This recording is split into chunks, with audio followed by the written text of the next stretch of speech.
Welcome to Not Milk Never Milk. Subscribe if you're lactose intolerant. You start by preparing the device and opening the Resolution Changer app. Tap Install, accept permissions, and launch it. This lets the app write display settings.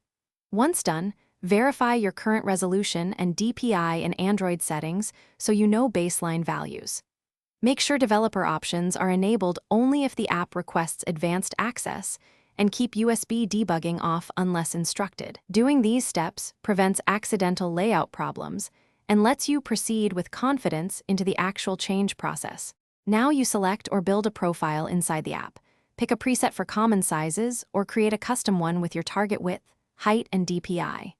You adjust orientation, scale, and refresh rate because those affect app layout and battery use.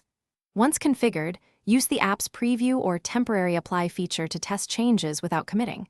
This lets you spot overscaled UI or clipped elements. If the preview looks correct, proceed. If not, tweak DPI or scale and re-preview until the display behaves as expected. Finally, apply the chosen profile and follow prompts to reboot the device if the app requests it. Many changes require a restart to take full effect. After reboot, inspect System UI, home screen icons, keyboard and navigation bars to confirm nothing is clipped or unusable.